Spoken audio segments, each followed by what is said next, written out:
Then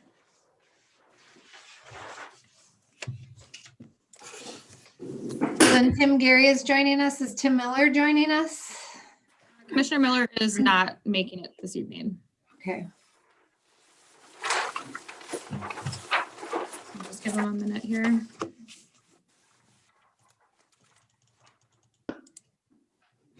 All right. Let's just see if he's joined.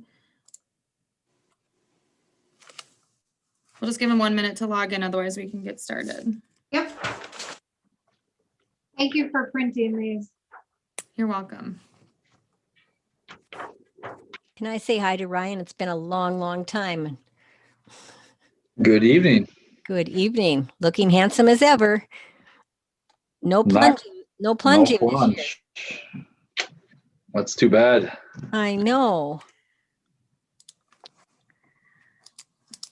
All right. So it's so warm, we don't even need the tent, so we should have just done it anyway. Other than Exactly. this weekend, it's finally getting cold. If you only know. Wouldn't this have been the weekend we jumped though? First weekend in February? No, you did middle of February, I thought. I think we changed it to a little bit later because of ice conditions, but this It would be this- next weekend, actually. Like, This coming think weekend or next I next think one? the following, like the 13th, you would have been jumping. Well, we would have lucked out versus this weekend. Yeah. All right, Terry, so I'm ready whenever you are. All right, so we will go ahead and call the order of the Parks, Trails, and Lakes Commission Workshop meeting for February 2nd. Jamie, do you want to do the roll call? Chair Steenbach, Here. Commissioner Miller, Commissioner Ramseth, Here. Commissioner Gary, Here. Commissioner Steenbach, and Commissioner Geyer. Here. And what about Commissioner Moorhead? And Commissioner Moorhead, sorry. I went right Also over here. that. Also here. Thank you. All right, so then we'd be looking for a motion to approve the agenda for this evening. I move we moved. approve the agenda. Second. So we have a motion and a second. Do we have any discussion on that? Hearing no discussion. Jamie, do you want a roll call? Chair Steenbach, Aye. Commissioner Ramseth, Aye. Commissioner Gary, Me? Yes. that's you. Sorry. Yes, I agree. Commissioner Geyer, Aye. and Commissioner Moorhead. Aye. All right, so that passes. I don't see anybody on for the open forum, but Jamie, do you have any written comments or anything you wanted to share? I did not receive any written comments for open forum tonight. Okay, well, then we'll move on to the item number 5, which is the Trail Development 10-year plan. All right, so Chair and members of the Parks, Trails, and Lakes Commission, I will just want to thank you guys again for being here, for jumping onto a workshop. Also thank City Engineer Ryan Goodman for joining us tonight. He is going to guide us through some conversation on trail developments to consider in our 10-year financial plan, things we might want to do in the next 10 years. So before I turn it over to Ryan, I'll just share a little background information. Ryan can elaborate on this if you'd like to. But just looking back kind of to the original infrastructure of Forest Lake, really lacked a lot of pedestrian facilities. So a lot of work to do from the get-go. Obviously, as Forest Lakes continued to grow, there's been a increased need and demand for trails and pedestrian facilities. So in 2014, the Parks Board at the time did adopt a Parks, Trails, and Open Space Master Plan.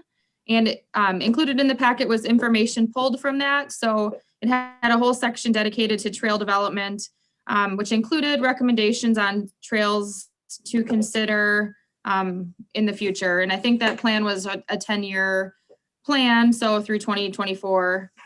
Throughout the years, our city engineer has been able to use this master plan as a tool to get trail connections done locally through grant funding opportunities in conjunction with other street projects. So a lot of the trail development we have today is a result of the work that's been done by our city engineer leveraging those projects.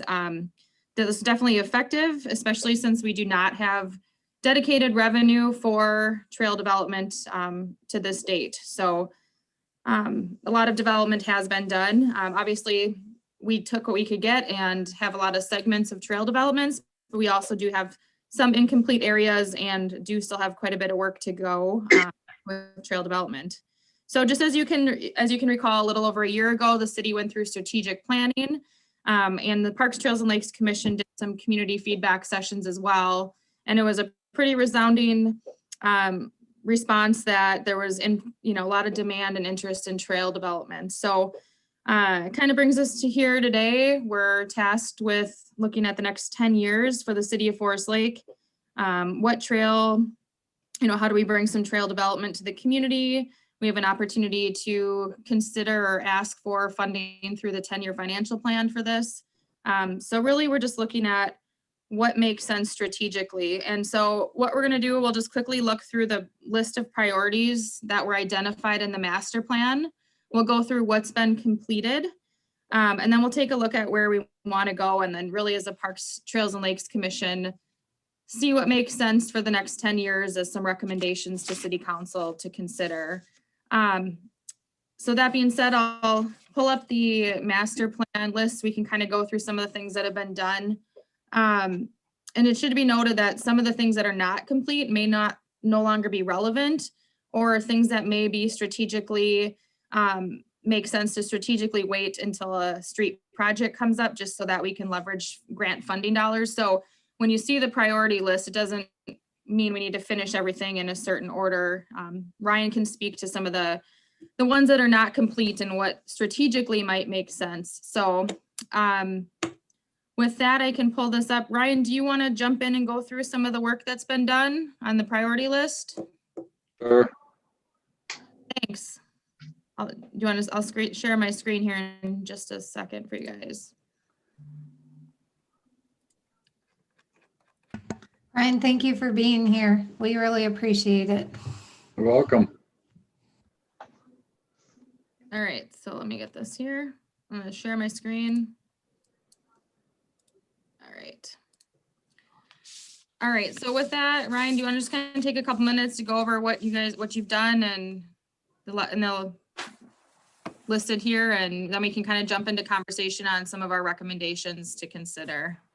Yep. So I'll just start at 8th there. The ones that already has a check mark. So that was one of our first Safe Routes to School grant applications that we were successful on. That's built the trail basically where Arbor Ridge Apartments is, and kind of left it at a stopping spot where the roundabout project was completed this last summer. And then also that also included a link on the north side of the Leela School there along 11th, which was sidewalk. And the decision there was to have that as sidewalk just because of all the ADA requirements that we had to meet and the narrowness and working around other utilities in that area. So it's just easier to meet those compliance standards since that was federal money, instead of having to bring a paver down the roadway and not really be able to do what we needed to do. It's so hard to read this. There's so little on my I can screen. zoom in. Let me zoom in for you. And Ryan, maybe you don't need to go through every single one that's complete. Maybe we can talk about, I guess maybe we don't need to go through all of them that are complete if you don't want to do that. Let's just go like this. Maybe we'll jump into our recommendations. Back up to that.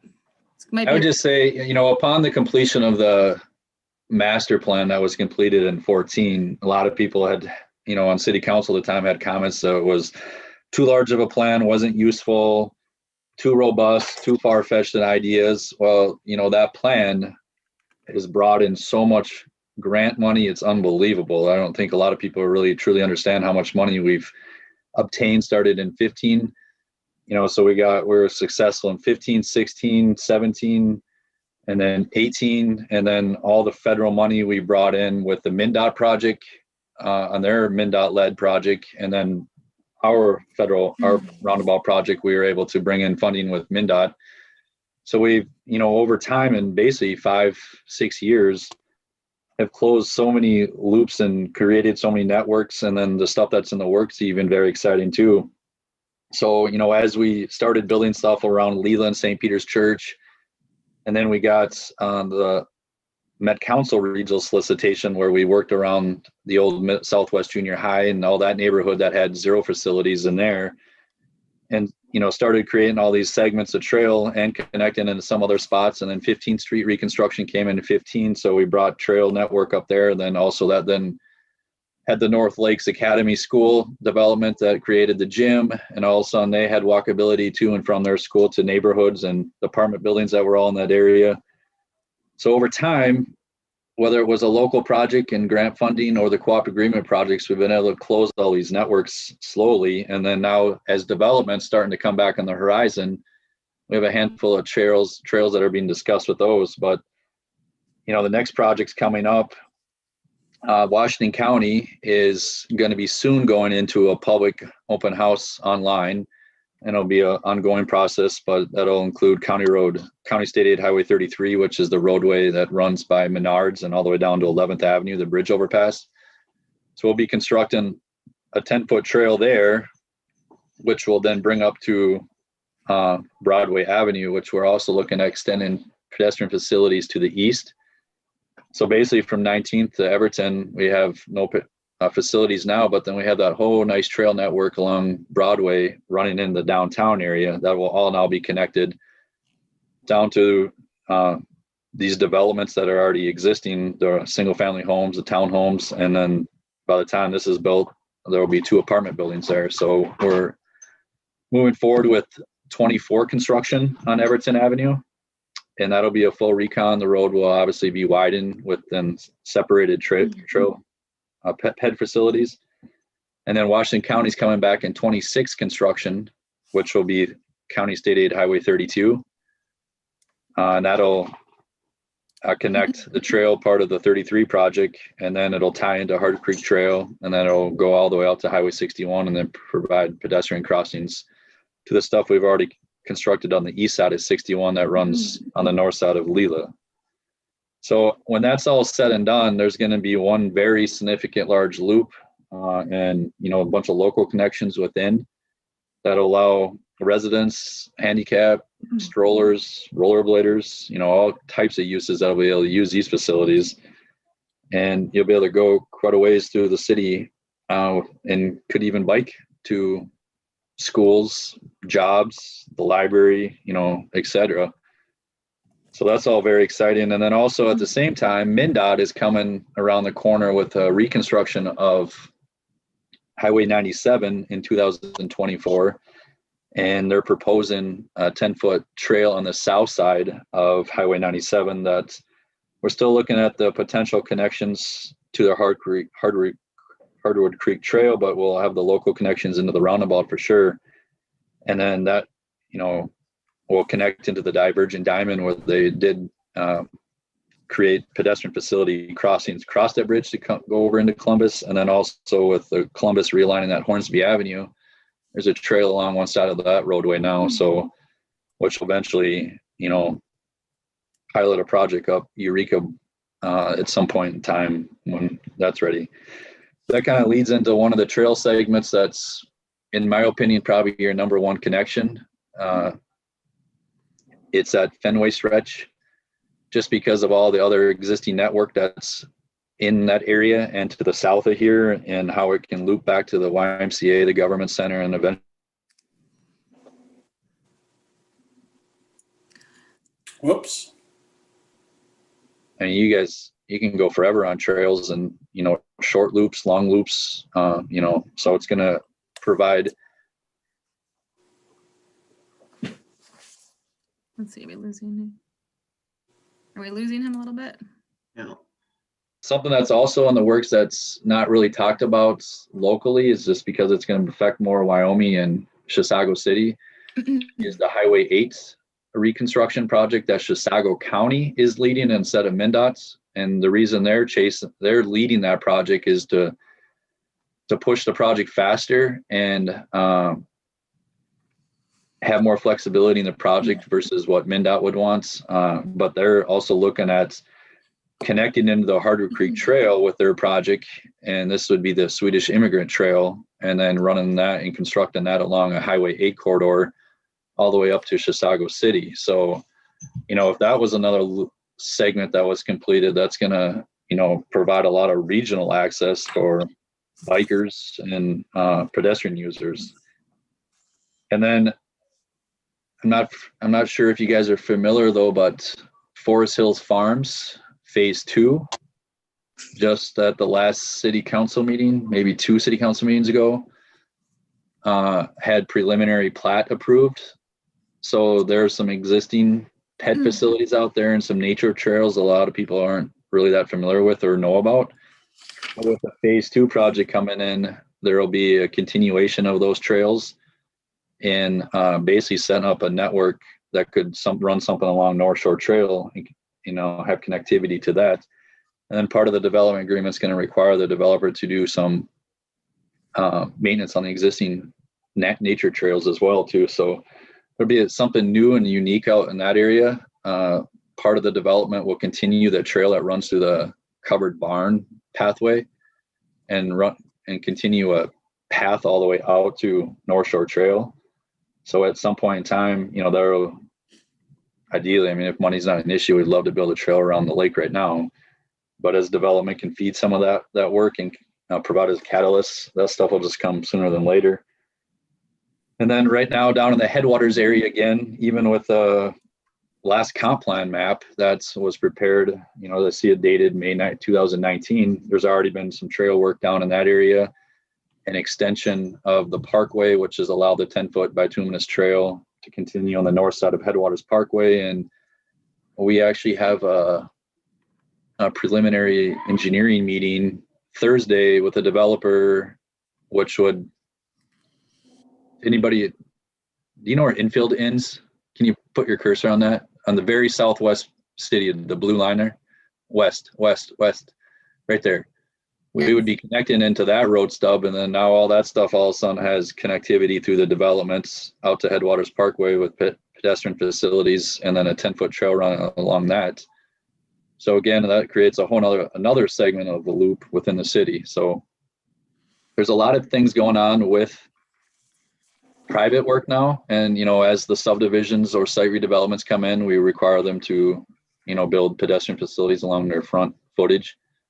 Then the co-op agreement projects that are coming in, but then just, capitalizing on the last 6 years work of grant work that we've done within the city kind of brings us to what we're talking about today. And, our recommendations moving forward, that Fenway segments, my mind would be a priority because you're not going to see development around it. And the road is not going to see any significant changes. So, the curb line's in place. So whatever investment you make today, it's going to be there for a very long time. In some of the other areas, there's maybe some ideas of where they want trails to be built, but ultimately the development footprint hasn't happened yet. So when that happens, that always has the chance of renewing that site and then, taking away an investment you might have made. So just want to be strategic on that, knowing our funding limits and stuff like that.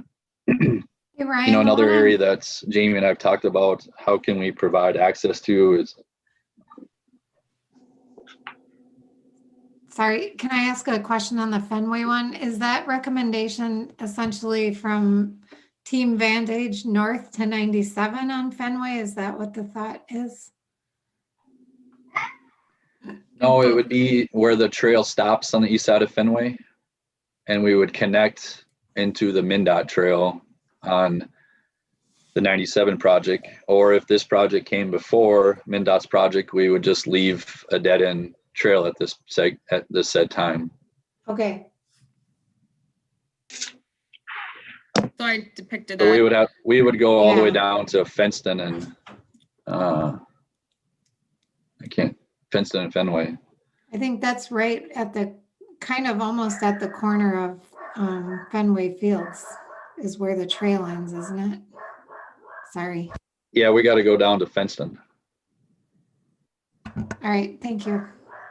And then the highway redesign, we'd be able to pick that up on that frontage road on the south side of 97. Is that what they're thinking? Yeah, there's just no real chance of MnDOT doing any major improvements to the north side. So when you start out on the west side of the 97, you got some very protective wetlands. So any impact out that area is going to be very strenuous permit process. But then as we get moving a little farther west or east of Fenway, you start kind of having that bluff area, and just too expensive environmentally to deal with that when we got all the room in the world to build the facility south. And there actually is a lot of land encumbered already, part of, like the whole Quick Trip area. We've got a significant amount of land through that chunk already, part of that when that came through there. And then, the city has the airport land and all that. So there's a lot of, I don't want to say free property acquisition, but easier process to do what they're looking to do. So they're looking at least a 3-lane road with designated turn lanes at intersections and ped facility improvements.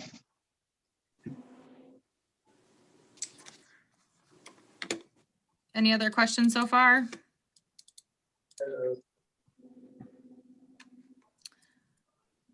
And then So Cooling then- Camp would be one that is recommended to go throughout the park. It's just it's a unique area that obviously has a significant park, in my opinion, and a lot of neighborhood around it that has zero access to it. And, depending on how you access that park and what direction you come from, things aren't going to really change for a very long time. So your investment being made is not going to be taken away in a short-term period. 235th coming through there. Yeah, at some point that's going to probably be a curb and gutter road, but that's some points probably, the way things are going, 30 to 40 years. That's one area that we did expand the MUSA boundary. So the MUSA boundary is a boundary that's approved by the Met Council that would allow the city to have higher density developments with sanitary sewer service, city service, instead of a private septic system. Therefore, now we can fit more houses in that area. And then, the density would be greater. It would generate more park funds during developments. Plus, there'd be more users in that area. So the only one thing I don't ever foresee it in my lifetime is public water out there, unless the city wanted to move forward with a separate system and start building back towards the city system. So it'll just be, it could be city sewer, but private wells. And so with Cooling Camp, would we be able to look at that one as a potential, we talked about having a looped trail throughout in one of the parks. Would we be able to strategically lay that out where the trail is getting you to the different access points within the park, but it lays out in a way that it could also be used for walkers, kind of similar to Columbus Township?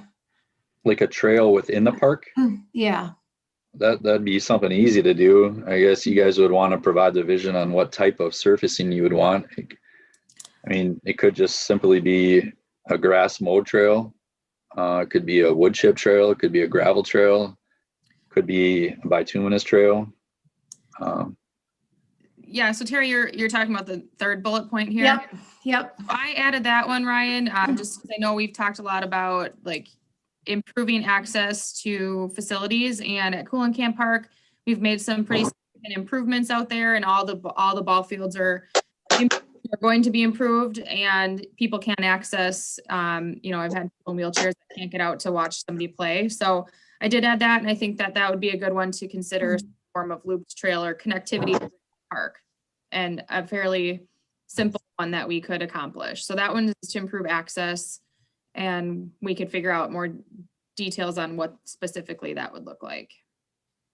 And that would have to be a bituminous or something, to all the strollers and whatnot that would be Right. watching the games and going to So different areas. that northeast 2nd Avenue to northeast 4th is that North Shore Trail.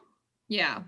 So that's an area, that was in our preliminary capital improvement plan to, start improvements kind of by the funeral home and start working northward. But when the city council directed resources towards the Goodview Highway 97 project, we had to request 3 years worth of funding from our state aid funding to finance our local share on that Goodview Highway 97 project. We did come out with very favorable costs on that project. So things were much better than what we anticipated on the budget request. But then we just got our state aid allotments this year, and with the whole COVID stuff and, people driving less, the gas tax and all that stuff, we lost over $100,000 in funding just like that. And that'll obviously come back in time, hopefully faster than where we're at. I think things need to change. We can't rely obviously on the gas tax anymore for funding, because things are starting to move towards electric cars. So it should be, in my opinion, per tab vehicle tabs should have more weight to them, or a wheelage tax and stuff like that the counties tried implementing too, and has the wheelage tax. But the gas tax stuff's the funding's only going to continue to go down, with mass transit being expanded and the rise in electric vehicles. So that'll be obviously something my industry is going to be pushing hard within the legislation, is trying to get more funding back in the state aid funding, because that's, money that is used locally and doesn't have a lot of strings attached to it. Yeah, so I pulled that up here, just this path, and, Ryan spoke to the idea of we could, complete this in phases and continue to start improving this. So this right now is like 4 feet wide, but make this more of an 8-foot wide path, and then we can continue as funding allows as far as we can go along North Shore Trail. One thing with North Shore Trail, though, we got to be cautious is at this point in time, we don't know what side the trail is going to go on. That's probably going to have to take some public engagement, because it's going to be a significant change. Obviously, North Shore Trail is very wide compared to a typical city roadway, because this was an old county road that was a turnback. So this used to be a county road, part of the mega project within the city. The county turned this back to the city. So when we do come in with the full recon in this area someday, we'll want to go through a public engagement process, and potentially that trail is on the other side of the roadway, because then we're crossing less driveways and the distances, which make a safer trail and a better, use experience instead of up and down the driveways, right? And then is there going to be a strong group that wants some on-street biking because of this roadway and its location? That's all the stuff we're going to have to power play out. At some just old concepts that had been developed. Obviously this is when you come back out to Highway 61. This is one of the areas in the city that's now has created some complaints based, it's hard to get out to Highway 61, little north, because all the traffic now is flowing so freely out of the roundabout and head north. That's, they didn't have the old stoplights, and they created the gaps in traffic for traffic to come out.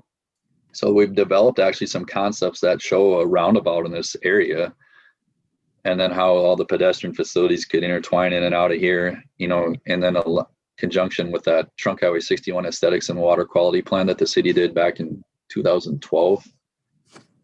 That shows PED facilities along the whole 61 corridor. And that's one of the documents that are using in guidance and reviews of site redevelopments for requiring such.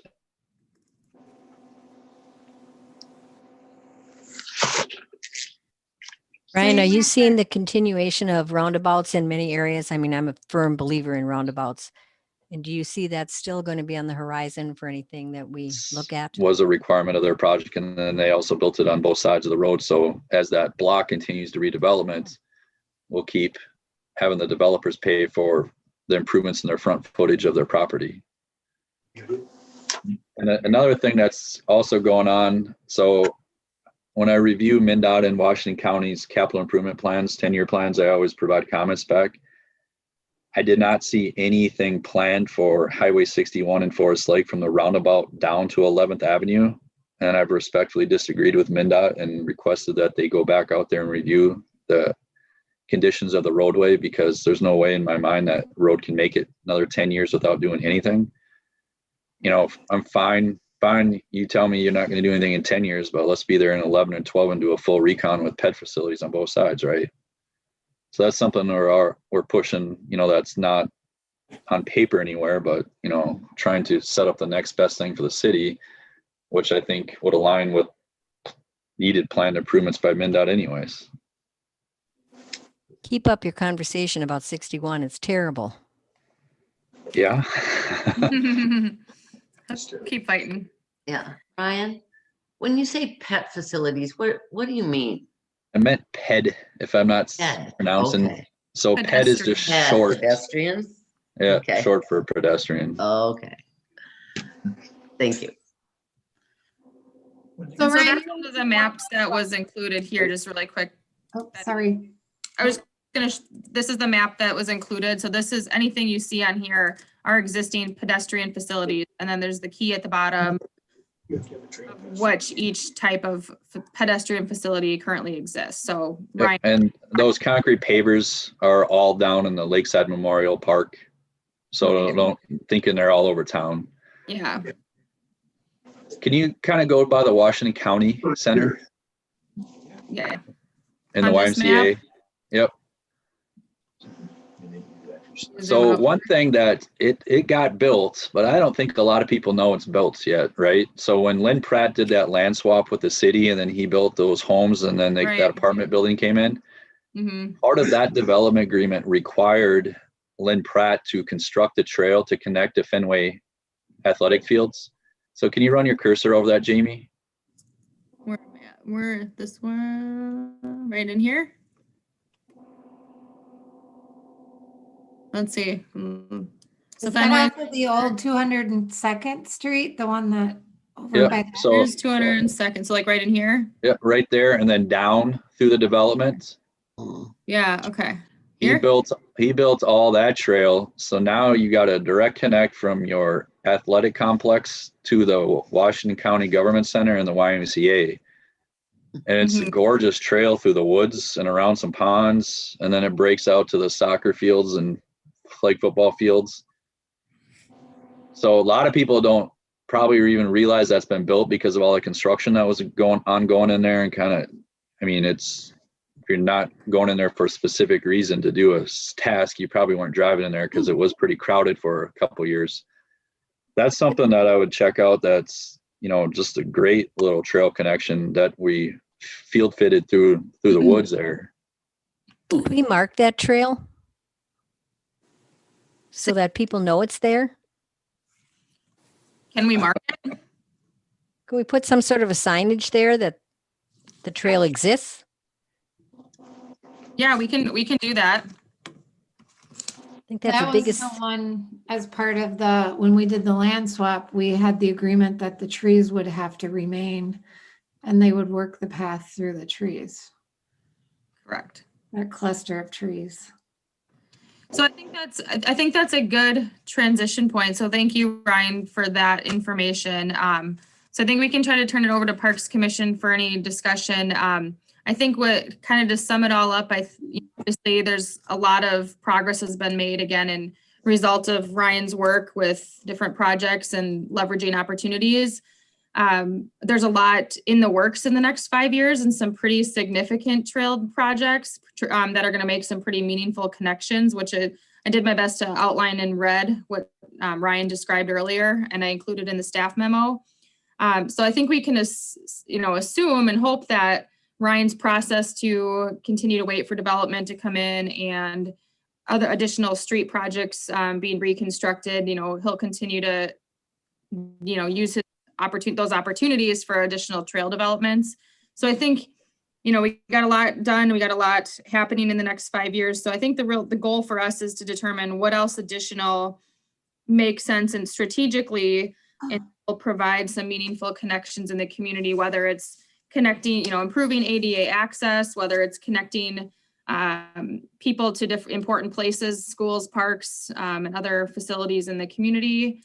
And so therefore, that's where Ryan and I came up with those recommendations. But there has been quite a bit of work done. And I think we've also talked about the need for just developing a trail map so that we can communicate to the public. To Ryan's point, not many people know that new trail exists. So it's a communications piece as well. So with that, I think it's a good time to just turn it over for any additional questions for Ryan, and discuss the staff recommendations. And next steps would be looking at some pricing for those and determining where they would potentially fit into our 10-year financial plan. Again, this is just some recommendations, open to any other. One other thing to highlight about the trail network is we can't always just do new trails either. So part of our 2021 street project, we have a significant amount of remove and replace of existing trail within that project right now. And that'll include all the old trail along Goodview and 210th on the north side from Goodview out to where MnDOT's project stopped. So we'll come in and do some road improvements there, spot curb replacements, and then we're removing and replacing all that trail. And if that's one of the trails you've walked here this last summer, you can see how many areas that aren't ADA compliant, significant settlements, cracking, not even tight up against the curb. I mean, it's old. And other than one area by the lift station, we'll leave and not do anything with the project because we're going to be reconstructing that lift station here in 22. So that'll tie all brand new trail into the new roundabouts and all the way up to St. Peter's to Leela, the future County Road project to the west, and then all the stuff we're working down to the south and the west. So you're going to have, safe and user-friendly trails. So what about, I know the Harrow Avenue one was one that came up around 97th and 8th Street. It was on the original. Yep. So our major pushback here is MnDOT's not accepting any traffic control changes at the intersection of Highway 97, Harrow Avenue yet, because our traffic volumes aren't high enough. And even the time we were doing the counts, I emailed staff and told them to drive through there so many times during the middle of the day. And I did so many times myself trying to get them up. It's just, we need more balanced traffic through there, and we need more traffic in the middle of the day versus AM and PM peaks. Okay. We have tons of concepts for that area, and we work closely with MnDOT and even brought it to an open house at once, because in that area, whether it's a roundabout or a signal, we are looking at some access management, especially to the east, where some of those roadways that come out to Highway 97, we would close off access to those and then make improvements at the leftover intersections. But at that time, until that improvement's done, and it would be just hard to come through and build what we got to build there. As the development happens along there, we are obtaining the necessary right of way or easements to be able to construct that stuff in the future. But other than from Chestnut Creek to the north, we've not had any applications, so we haven't even had the ability to go through that process. Okay. Say, Jamie. Yeah. I was curious. Get ahead of the development too far, because at some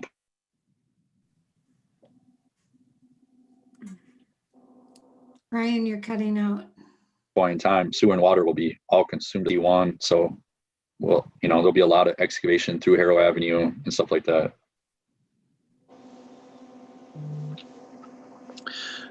So as this trail is developed, where do funds come from for just maintaining it then? Do you have to keep applying for grants, or is there money set aside, or? There's no grant funding for trail maintenance. It basically comes out of our street budget. So Public Works does a lot of the lower end maintenance, maybe a fog seal or some crack filling on the trails themselves. When it gets into the big time to reconstruct, we try to line that up with street projects. because we already got the big equipment there. And does it become kind of self-defeating to, like, I remember as a kid, we always had to buy a bicycle license. Does it becomes kind of self-defeating to, say, charge a fee or sell permits to use the trails? Or I guess just trying to figure out some way down the road that you could maintain and without, having to choose between maintaining a trail versus fixing a street or something. Well, I guess if you're trying to license route, how many people really license a bike nowadays? Yeah, I remember in South Dakota, that was a big deal. Since I've been in Minnesota, I've never actually licensed my own bike. So I just licenses anymore. I just think going through that process, it's just going to be more paperwork than what you're going to generate. Now, some communities have separate development fees specifically for improvements.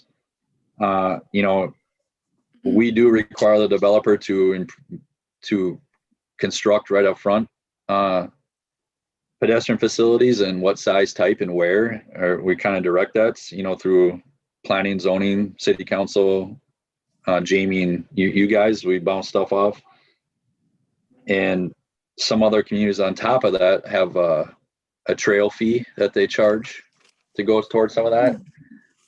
A couple of years, or last administrator we had, I worked with him and gave him some options on how we could go through and create districts. This is separate than street districts. That's still illegal, but by state statute, you are allowed to create sidewalk districts. And sometimes, just to make it easy, you just blanket the whole city, and it's going to expire at a said amount of time, but you then collect that through a general levy, tax levy. Okay. Yeah, and that's probably the easiest, because it gets collected, self-collected. So there isn't like you buy a license for your snowmobile, a portion that doesn't go through or can't be used for maintenance of trails. Well, when it goes through real tabs and stuff like that, that all gets funneled down through these grants that we applied for. But those are for safety improvements or connections or new trails, not maintenance. So it brings up a good point. I know Ryan and I have talked about this trail fee a few times now, and I think it's a policy conversation for parks, trails, and lakes as we move forward. And maybe that's something that we look into going down that road with, recommending that, so that we do have not only dedicated revenue coming in for maintaining existing trails, then we also could have funds for future trail developments down the road as things progress. And I think that's another conversation, but a good one to have as we're discussing trails in the community. So I think it's important we identify a revenue stream for trails.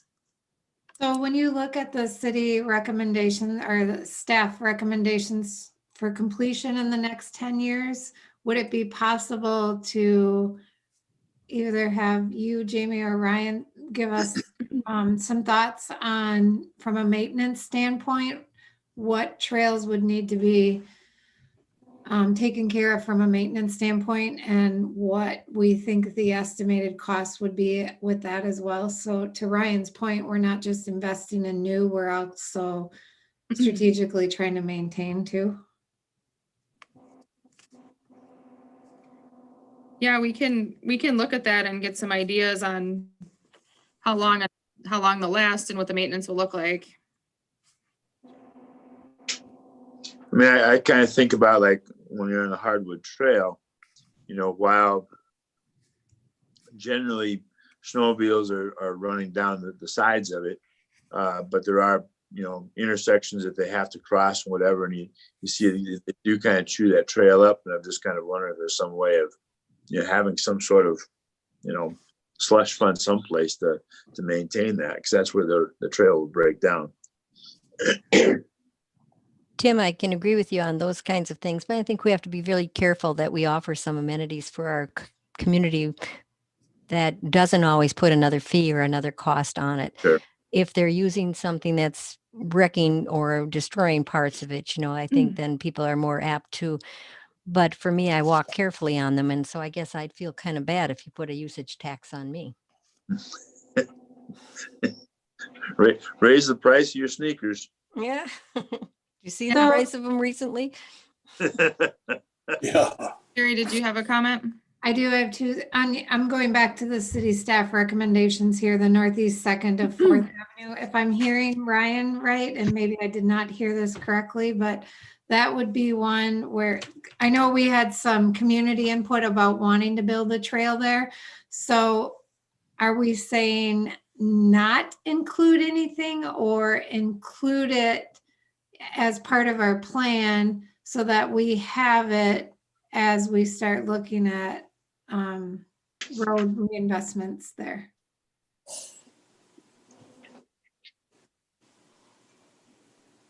Well, if we're looking at new trails, I think your priorities should be the Fenway one because of how many people you're going to connect and what experience that could be based on the investment being made.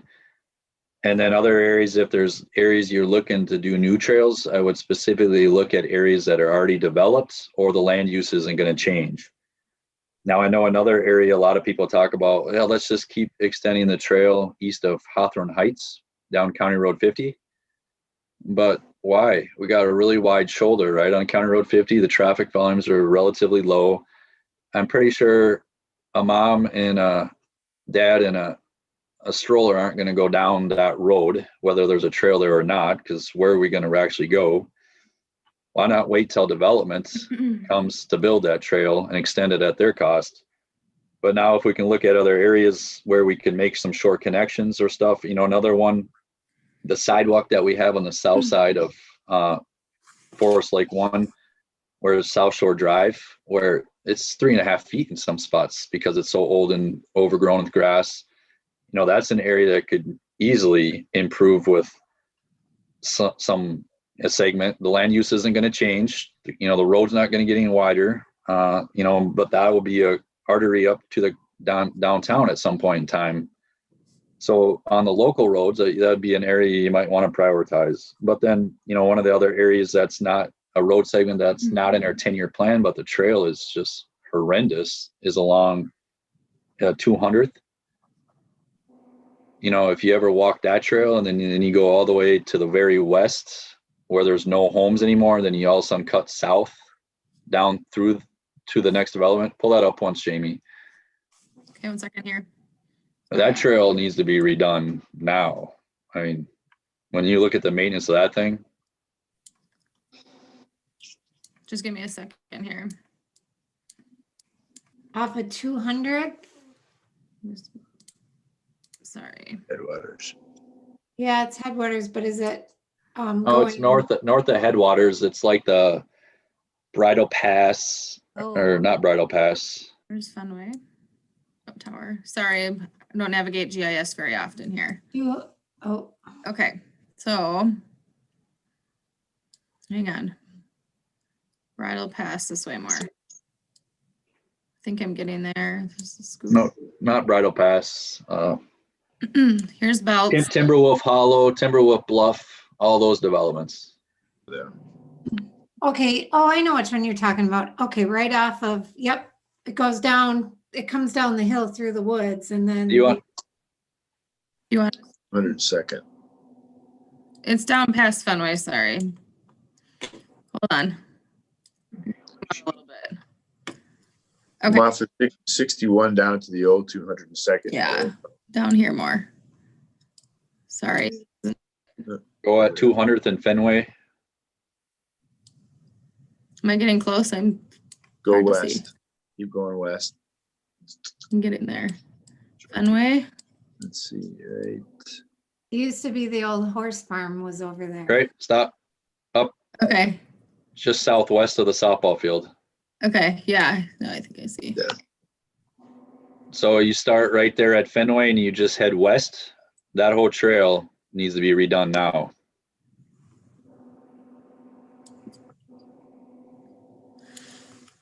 Fenway. So that would be a good priority to put in the plan then, For maintenance, if that's for maintenance. if you're trying to balance things out. It's Well, I think that's farther what to north. look at. So right there on the south side of 200, or it's 202nd, sorry. Yep. Okay. That whole trail all the way to the west, and then eventually it goes through the woods. Right, it's more to the west. It's almost where we talked about the new development, Brueggemann in a sense could connect with that. And it goes through the woods and then it runs east and west. Just keeps going.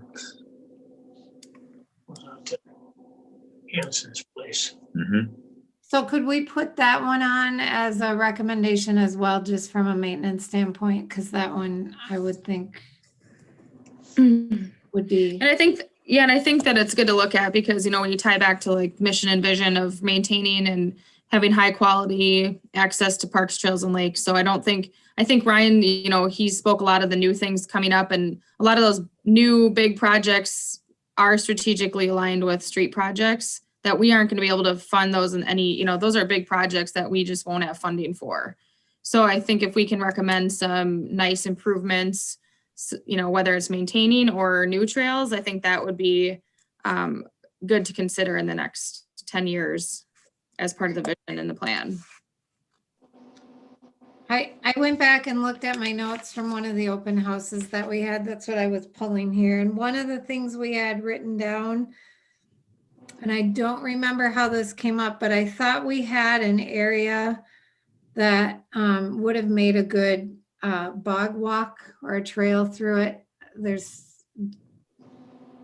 you recall? Probably up by Cooling Camp. That's the only area that's surrounded by wetlands.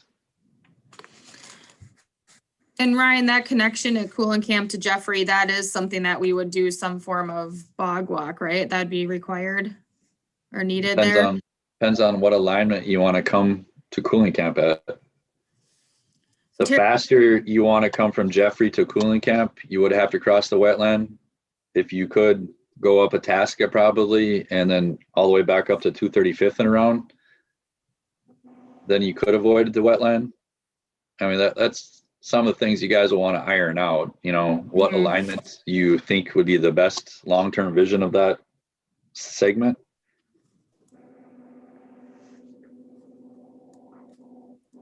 I like the idea of the faster connection, but also the variety and crossing it through the wetland if we can. And, you know, some of my favorite use trails are just gravel or mowed grass. I'd rather go on those trails than a paved trail. Right. I bike on those. I go with the dog on those, you know, and we have very limited natural nature trails or even gravel, mowed, whatever, in the city here. But we own a lot of land that's potentially could accommodate some of those separate facilities, which would be less maintenance and cheaper construction. I don't know if there's areas down in the Hardwood Creek WMA area that's could be some nature stuff, you know, like that Headwaters 123 that the city owns. You could have something out there now south of the Headwaters Parkway, south of the YMCA. It's 123 acres. That's why they call it the 123. And then on the south end of that, you got the clump of trees that would be just perfect going through. So, and you would need no construction. That could just be almost a volunteer day to pick a way through there with a mower and a chainsaw maybe, or, you know, some stuff like that. But, Right. You know, just some other things. And I always talked about, why don't we have even if it was a temporary sledding hill, you know, in that area where when the ground gets frozen, we could just drive out onto the field and the Public Works would plow an area, but have an area that we accumulate dirt and had just a small sledding hill for kids, and that 123 till it's developed. And then when it's developed, have the developer take care of the dirt, part of the development agreement. I see that in a lot of communities. You know, sometimes it's short term and maybe that hill moves around based on some of that stuff or the development that's going to happen. But that would be something easy, which is another whole different element provided for the residents of the city. You know, in our 10-year plan too, I mean, we've focused all in an hour on trails, but I wouldn't, you know, misplace any of your existing facilities in the parks and how you're going to maintain those or what's the replacement schedule on those. You guys just did an investment on a study in Bells Park, which, you know, over time you could build that through a phasing plan. I've also heard a lot of different groups talk about a fishing pier, lake pier. You know, if you got both watershed, the lake association, you guys, and maybe some other partners, I mean, that's a great application. That tells that story that is easily going to get funding. You know, if that's other, what are the priorities, you know? Yeah, I think that's a good point. Like, you know, looking at trails, I know that there was a lot of feedback on trails. I think some of it's just lack of people being aware of what's been done and what's coming up. And Ryan's point of identifying some pretty simple, low cost things that we can do within the community. So I think like the strategy, it sounds like, is, you know, is wait for some of those big developments to come in and additional road projects. So we're not going to chase North Shore Trail right now as a Parks, Trails, Lakes Commission. I don't think that's our vision in 10 years. That's going to naturally and strategically be better aligned when that work comes down the pipeline. So it sounds like if Parks Commission's open to our recommendations, we can move forward pricing some of those out, and maybe even, you know, Ryan and I could talk a little bit more about some simple trail connection within existing city property. But Ryan's point, talking about all the other things that we need to figure out, we do have a lot of catch-up work with deferred maintenance, replacement plans, senior center facility, expansion at Fenway. So I think, you know, we have work to do there. That trails is just one piece of the puzzle. And given all the work that has been done, I think that maybe we are learning from this that we don't need to, you know, especially in the next 5 years, focus as much on trail developments as we maybe originally thought, but identify some meaningful local connections that we can make some progress locally to connect people in parks and other facilities. Does that seem like a good direction? You guys, is your 10-year plan and vision, is that something that, given what we've presented tonight on upcoming projects and recommendations, do you think you'd feel good about that for the next 10 years? Sounds good to me. Ryan, could I just ask one question? I don't remember what we called it, but your Bolton Mink did the study maybe 10 years, 15 years ago in the Northwest. Was it the Schilling Project? Possible dog park out there and nature and beautiful That was the things. Bixby Park Bixby master Park. plan. Yep, And, you know, that you could go out there today and put a fence up and create a dog park. I mean, we got parking right off of, that's Cedar Park, Cedar there. Yeah. Exactly. And then, you know, sign or wood chip a trail out to an area that you want to designate the area. I mean, or, you know, as long as we don't block anything access to the water tower, we could put a fence up anywhere out there and do a dog park anytime. Yeah. And that was such a good design that everything was done out there with nature trails, et cetera. Paid a lot of money for that study. Not that you weren't worth every penny of it, but, you know, some of that stuff just gets lost and we move on to other areas. Yeah, and Ryan and I did talk about that recently too, and I can bring that to a separate meeting, but I did pull it up. It's a pretty elaborate plan and see where, if or where that falls in the next 10 years and potentially in phases, but it's, I believe it's a like $5.5 million project for the whole shebang. So I can bring that to the next meeting if we want to look A at. lot of the stuff in that, so my company didn't actually do that master plan. That was when I was in transition from Bonus Road to Bolton Mink. So that kind of happened at that time, but a lot of that infrastructure that was proposed in there is not going to probably be permitted. You know, a lot of it was hardscape parking areas in the areas that are wetlands. And then, you know, the watershed has done a major project in there, which has altered the elevation of some of the wetlands in that area to better enhance the flowage out of there. And then one thing, you know, part of the county road project, when they built that backage road, the amount of debris that they were finding that was buried out in that property was, I mean, that was major change order money on that project. So we would want to be very careful what we propose. If it's anything of depth with, you know, structure or foundation, you would want to do some test holes for sure to see what's out in that area. But all the nature stuff, just some fence here and there, you know, that's pretty low impact stuff, and you could just field fit that and not really even have a plan. I see a lot of cities now doing those stuff within existing parks and just fencing off a corner of the park that already has existing parking for these dog parks. I mean, these aren't big areas. Right. With the area that we've acquired in the land swap with Lynn Pratt and that Fenway Athletic Complex, is there a potential area that could now serve as a dog park, especially with the trail going through there? Is Cooling Camp a potential, one of the corners of Cooling Camp, a potential dog park location? Obviously, Bixby Park has a lot of area. And maybe even in your master plan of Bells Park, instead of one of the proposed squared off areas, the volleyball courts, maybe that's not going to be a volleyball court. Maybe that's a fenced in dog park. You've got great ideas. Well, that's how you could phase that whole Bells Park in Right. phases and just finance a square of that ultimate build out, what you want when development comes forward with some fees, or, then match it up with some grants. So I think we need to have you at a meeting when we're talking about dog parks and if we're going to have one in the city, because it's been a pretty 50-50 split conversation on whether or not we go forward with the dog park. But I'm gonna have to invite Ryan back to.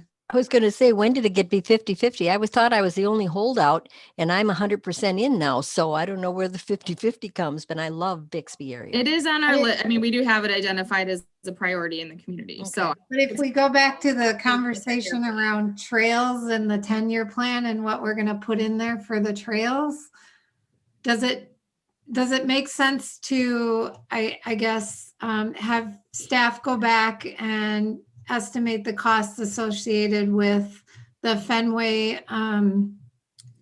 Well, that's already done. that one's done. Okay. That one's done.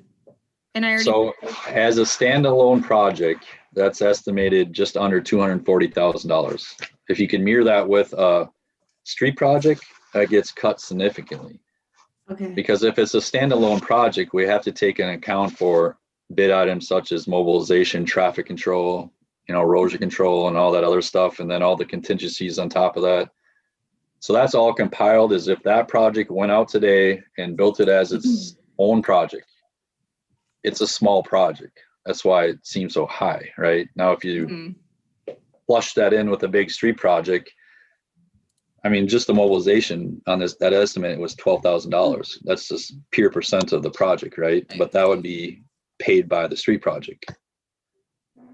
So so my recommendation, and this is up for discussion and because it's a workshop, but my recommendation is we move forward in the 10-year plan with the Fenway, the Cooling Camp piece of it.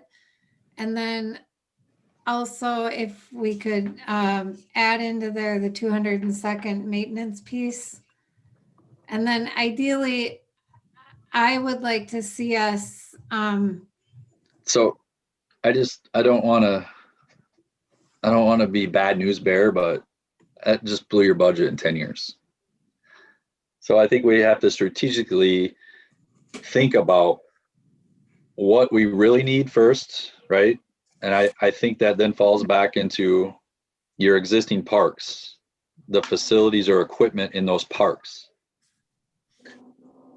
How much does that cost to replace? Or are you fine with losing some of those equipment in those parks, right? So I think the design life, Jamie says, they're anywhere from 20 to 30 years, right? And we just did Lakeside Memorial Park a year ago. So add 20 years to that. That's when you're going to have to replace that equipment. And boom, that was this much, maybe add inflation. Lay out all your existing park stuff and then get the average of that cost over the design life of everything. And that's what you're going to have to save every year right off the bat, right? I don't think you guys should be worrying about trail maintenance. That should fall back on streets, really. You can't fund it. I agree. Some of your other stuff that we're talking about that we want to implement is obviously going to probably be done with either tax levy or development park funds, right? Yeah. So Brian, I think part of this exercise is to put it as a recommendation into the 10-year financial plan. So I don't know that, I don't want to say we're restricted to a certain budget, but I think whatever we would recommend in the 10-year financial plan would have to be well thought out and aligning with the strategic planning from the city council. Because I think as part of the strategic planning session, they wanted to try to align financial resources to those areas of interest in the community. And so one of the strategic planning, one out of the 5, one of them was improvements to parks and trails. So I'm not saying we put everything in there, but if we picked a couple needs in the community, this would be inserted into the 10-year plan as a consideration for funding. I think you should go heavy in that 10-year financial plan on maintenance, because Or development park, funds can't go towards maintenance. right. So maintaining, but you're saying then maintaining the trails should still fall into streets. So you're saying go heavy on maintenance of existing park playground equipment, facilities and things like that. When you start bringing in the word new, that's when you can start using development funds. Correct. And then, and if you're doing a significant improvements, like going from a 4-foot sidewalk to a 10-foot trail, that's when we can still, go after grants for that type of stuff. Terry, were So- you trying to align yourself with what Jamie had said in the beginning, that they would look at what they thought would fit in and come back? Or are you thinking definitely putting in ideas right now? Oh, we can't hear you, Terry. Oh, sorry. When we did the joint workshop with City Council, we had discussed the 6 categories that we had identified as part of our 10-year vision that we wanted to incorporate into the financial plan. And one of those categories or strategies was development of new parks and trails. And so I was looking at this just being the trails portion of our conversation, because I thought that in the financial plan, we had put maintenance already, each one of the parks and maintenance associated with that. So I was going back to the recommendation, the staff recommendation here for the additional trail piece that we would put in as part of this plan. And I was also getting to the point where, we had all these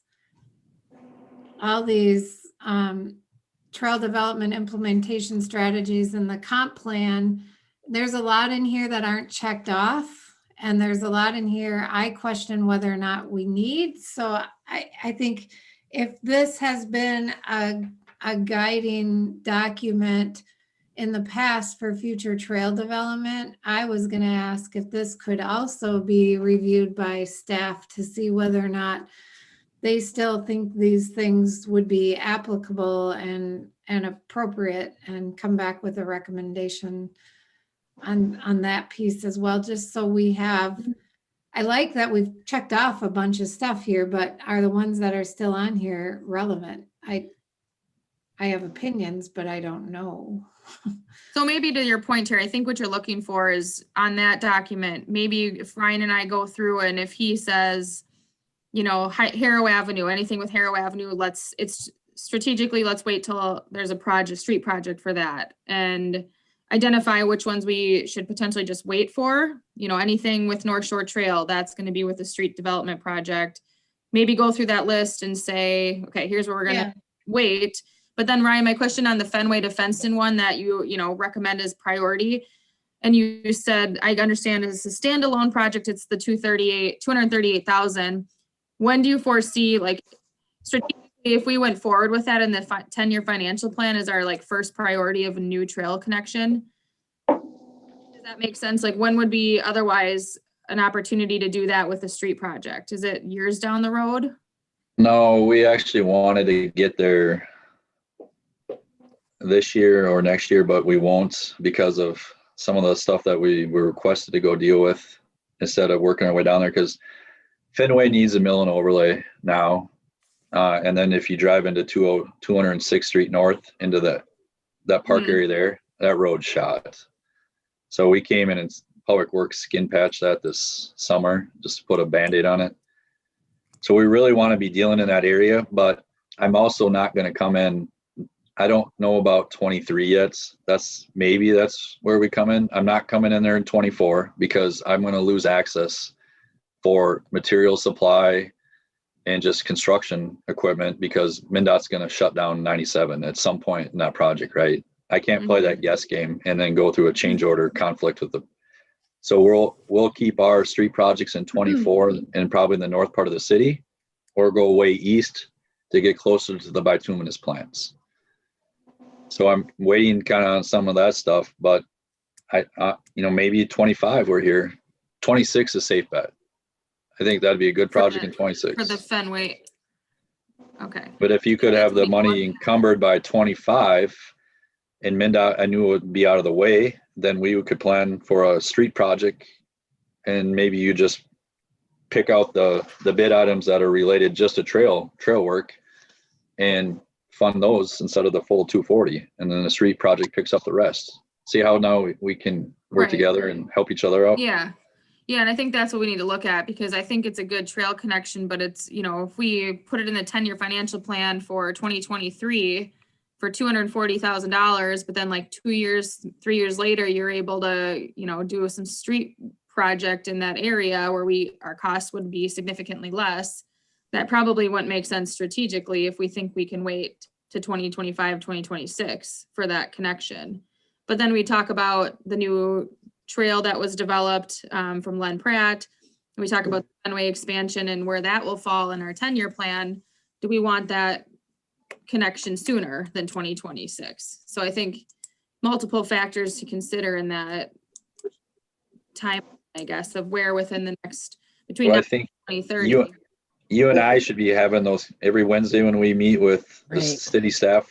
We should be talking with Public Works too on, hey, what do you feel? We can even start that tomorrow. So I'm going to be bouncing a bunch of other stuff off Dave tomorrow, but hey, can we try to squeeze this in 23 or should we just plan a 25 project and work together at 25? That's where your Yeah. expertise is so important. Right. So I think we I have just one hope figuring- 206th Street North can make it till 25.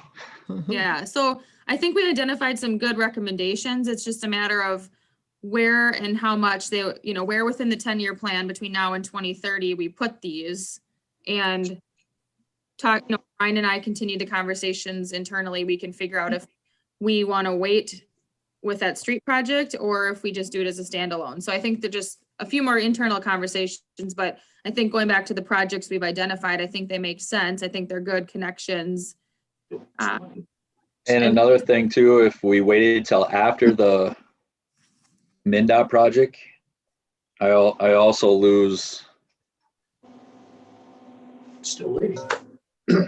I lose 2 more bid items that we wouldn't have to deal with because they would already been done. And one of them's for a $10,000 bid item. It's the traffic signal pedestrian controls. We'd have to move all that stuff.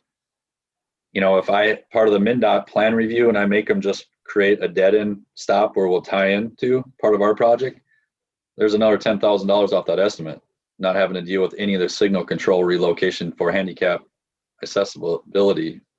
Because right now it's, obviously there's no PED facilities there. All we need is a standard. So So the more we talk about it, 25 seems way better planning. could you and Jamie maybe meet and come back with a recommendation on the February 16th meeting then that you would recommend putting into the plan and whatever year works in conjunction with what you're thinking for possible construction? Yeah, Yeah, I think that sounds good. I think we've at least narrowed the focus because, you look at the big picture, there's a lot of trail.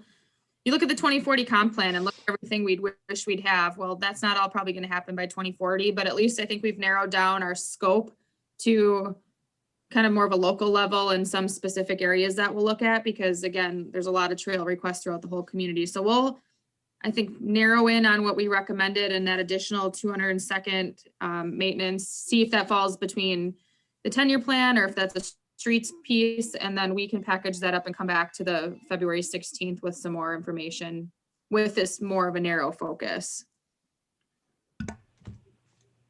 so let's just say we agree on like a cost split on that trail in Fenway.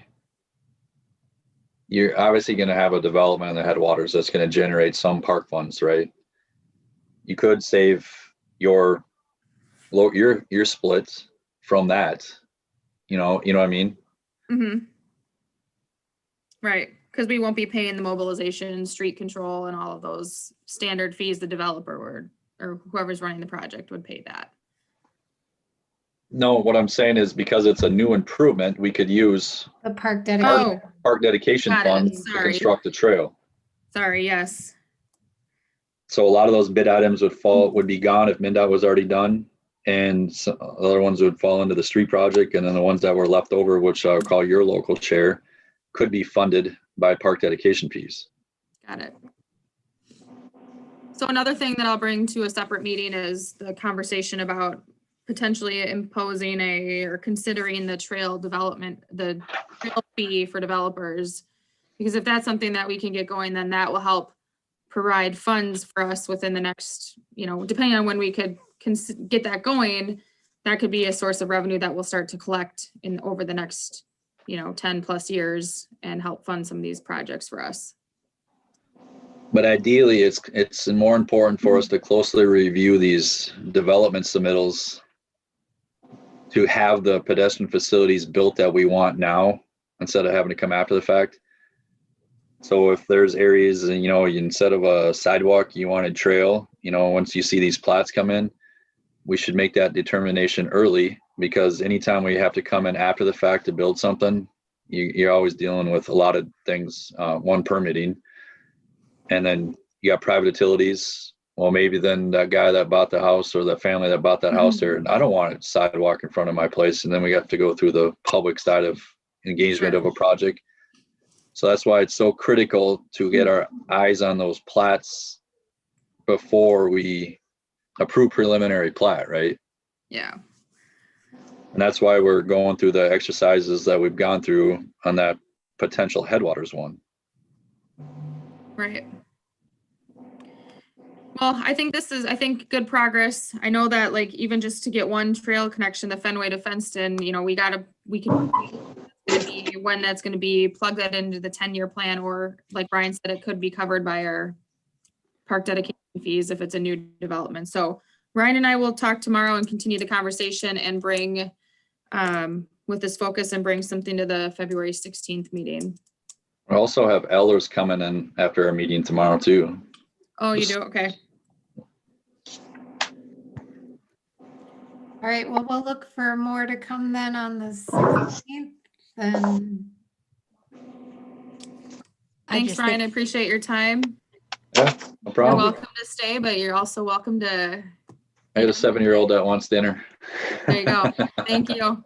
Well, we can't Thank thank you, you enough, Ryan. Ryan, for all you've done for the city and for your foresight in getting us the best deals in all the grants. I mean, you've just been a jewel to work with. Well, we would be chasing more money, but we don't have any match money right now is what's going on there. And, for the longest time, I was using state aid construction funds for local match on all these required grants. And, maybe that's where you guys can provide some help, but we do have a significant amount of investments coming up with our co-op agreement projects, which is also going to add a lot of footage to our trail systems and closing the loops on a lot of stuff that doesn't exist. So it's Amazing. going to be very exciting between now and 26. Yeah, I think there's a lot of exciting things in the works. So thank you again. Thank you, Ryan. All right. Have a good Have a night. great evening. Thank you, Ryan. Thank you. Bye.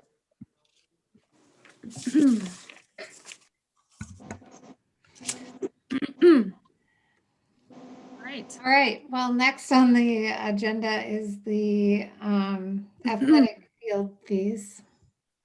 So I'm just gonna pull up quick the next thing really quick I have on there, the Parks, Trails, Lakes Oh, financial plan review. I'm not gonna spend time on this tonight just because I know there's a lot of work to do. But just from the recap from the conversation we just had, I'm gonna share my screen, and again, I'm gonna spend about 2 minutes on this. So just Commissioner Geyer helped set up this document. There is a lot of work to plug in yet. Some of this is gonna be quicker and easier than others. What Ryan was really talking about is all of the other stuff related to parks that we have on our plate. So, I think in a nutshell, he's been kind of running the trail development, leveraging grant funds and dollars and opportunities. And I think we need to let that continue. And he's going to continue to do what he can. I do think it makes sense to plan within our 10-year financial plan some of the trail components. So, Ryan talked about this one tonight. But again, if we look at that, I just threw in 2023 for a placeholder. But if he's going to, able to, a time frame, maybe this will be half of the cost, and maybe it'll be in 2024. So we got to move some of these things around, and I think it is important to include some trail components to our 10-year financial plan, so we have a comprehensive plan. Some of the things that I have to work through yet are, he talked about facilities. We do have dog park listed. I know that we've talked extensively about a dog park, so I think that's something we still need to flush through and figure out if we're going to do it, which I think, was a priority identified. Exactly. We need to just really continue to work through some of this here. So just to let you know, this document's built, and I'll continue to add to it. And we might have something else to talk about yet at our February 16th meeting. It might be facilities, especially things like the athletic complex expansion. What is our vision for that? Is it ball fields? Is it the dog park? Is it a combination of both? So there is, some work for that yet to be done. The city council did want to see a final, a final document from us by the end of March. So I'm shooting for March 22nd council meeting to have this complete and packaged up to them. Just a reminder, a 10-year financial plan is just a plan. It's fluid. Doesn't mean we're going to get it. It doesn't mean everything's going to happen, but it's just a guide to kind of see where we are and what our needs are for the community for parks, trails, and lakes. So with that, I just wanted to let you know this is going to continue to flush out, and ultimately we'll, have a plan for the next 10 years for parks, trails, and lakes. So if there's any questions, I'm happy to answer them. Otherwise, again, I'll bring this back to the 16th meeting, talking about, or, keep reviewing the progress and anything else that needs to be addressed. Does it make sense, like you've got the park improvements for Clear Lake above there? And I know in the comp plan, one of the plans, there was the list, it essentially was a punch list of issues there. Does it make sense to add them as a sub bullet underneath there, or just For that would Clear be on a Lake? separate document? If there's bullet points, I can certainly add them, and I guess I have to look at that one yet. I haven't yet, so. Okay. Bullet points with a cost in a year if there's things that we have identified as a need. I think when we were first starting, Jamie, you were thinking some of that detail belongs in a second document because this one gets pretty messy. Okay, Yeah. But it probably depends what it is. okay. Yeah, and I will meet with Councilmember Byström just to make sure we're on track with what it is that, I think, she had wanted everything for every park listed out.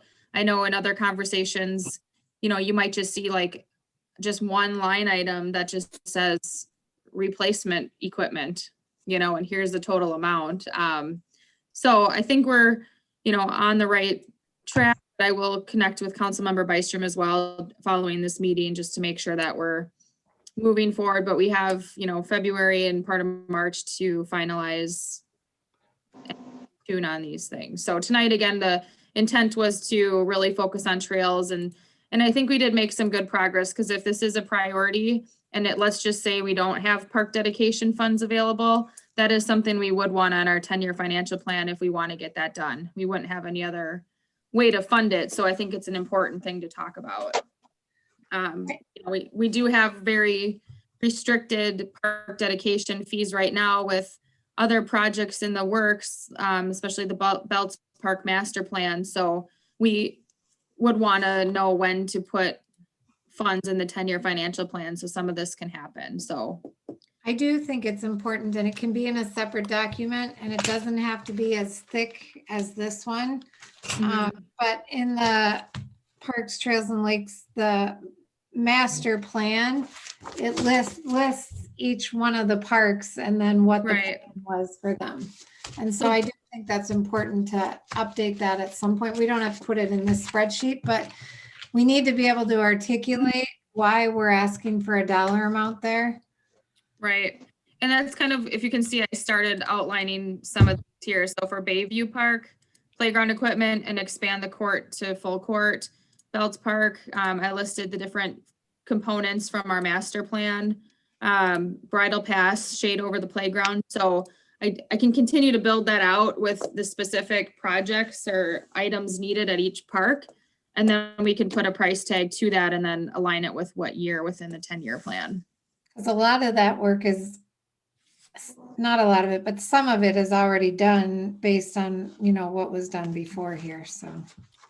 Yeah, but there is still, a significant amount to complete. Another one that we, I put in a placeholder for the Veterans, Lakeside Veterans Memorial Park. The Veterans Memorial Project, I think in partnership with the American Legion and to complete the Veterans Project there, I think that's something we need to talk about and what's our vision to get that complete and how is that funded? Is it all just when we have funding or is the city going to contribute to that? So there's things like that we need to talk about. What's our vision in the next 10 years and how is that going to be funded? So more to come on this. We'll keep building this out, but I would expect to talk about this again at our February 16th meeting to continue flushing through some of the detail. Any questions on it? All right. Okay. All right, so then now we're on to the Forest Lake Athletic Field fees. Yes, and let me just get my notes back up here. All right. Tonight is the workshop. The other last agenda item is to talk about athletic field fees for our athletic fields. So in the past, Fenway Fields was under a management agreement with the Forest Lake Area Athletic Association.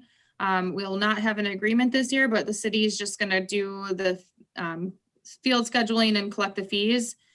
And we also do have other city parks with fields, Schilling, Belts, and Cool and Camp. So we are going to have a field scheduling system in place that would allow us to be collecting that field fee. So tonight, this is a first conversation on this, but I have provided some recommendations on field fees. And this was as a result of research to see what other communities do, what I think, would be a good model for our community so that we can encourage use for not only the community, but welcome people from outside of the community, and then also still have fair pricing for our athletic association, which is again FLAW, who is our primary user group of Fenway Fields. So included in the packet, I have a user fee schedule that is intended for just general public. If somebody would want to go out, if you're a resident and you want to use Fenway Fields, it would be suggested at $30 per hour per field. So that would be, family that wants to have a kickball game with, or, wants to make sure they have a field reserved for that. Non-resident would be the $45 per hour per field. And then our other city fields, so the Schilling, the Belts, and the Cool and Camp, we've had in our fee schedule the $15 per hour per field, and then non-resident proposed at $25 per hour per field. So then looking at the youth nonprofit fee schedule, I thought coming up with a fee schedule specific to that group, again, our primary user, looked at different models, and I found one that was a percentage-based model where they only are paying a smaller percentage of the user fee schedule listed above.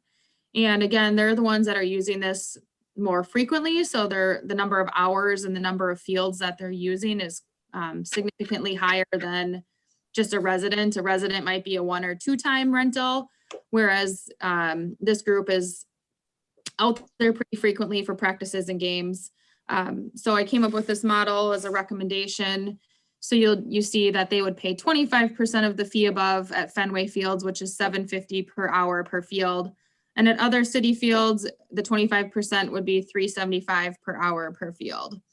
And so the reason for this is the city is taking over maintenance at Fenway. So we will have all the maintenance costs for the athletic complex. So mowing and fertilizing, those will be expenses that the city will have on our budget. So this revenue is, to help offset some of that cost. I don't know that we'll break even or not. We certainly, that would be our hope, but we only are going off of kind of what the data we have.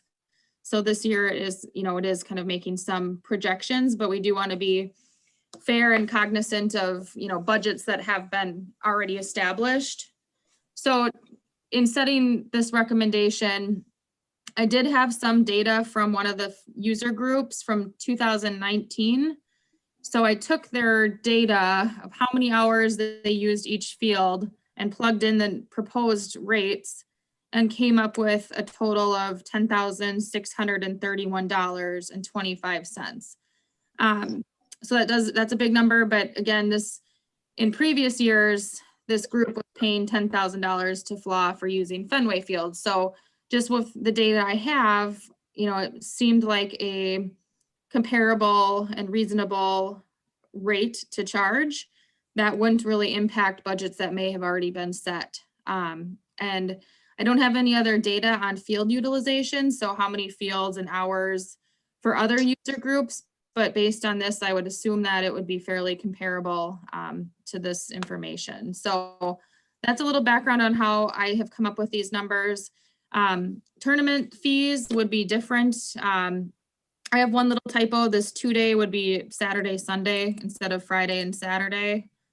Let me put up my share here so you guys can see this. Tournament, again, this would be the nonprofits, other resident groups and other non-resident groups. So just a different fee schedule. Really, this is $75 per day, $100 per day, and $125 per day. So that's what I came up with just as a starting point. We do need to recommend a fee schedule to City Council to adopt into our city ordinance. I did share this with FLA. We met back on January 20th. And when I had this prepared, I didn't have any further information or feedback from FLA, but I did get information late yesterday. The meeting went well, and FLA did come back with just some suggestions for the Parks, Trails, and Lakes Commission to consider $5 or $5.50 an hour per field at Fenway. So that was the feedback I recently received for consideration. FLA will have other costs associated with the complex if they have chalking to do or dragging, staff on the weekends and things like that. So I'm gonna talk to you guys in just a minute. The only other comment is we still have to figure out adult leagues, what to charge. I provided what I know right now. And I did include a timeline. I do want to move forward with this in a timely manner, just so we stay on track, because there are certain approvals that need to happen. So this will next go to our joint workshop for City Council and Parks, Trails, and Lakes Commission, February 16th. I did pencil in a special meeting for February 23rd, and that would be a shorter meeting just to approve an athletic field fee schedule. February 26th is when we have to post these new fees to our city website. It is an ordinance amendment, so there's a city process we have to follow.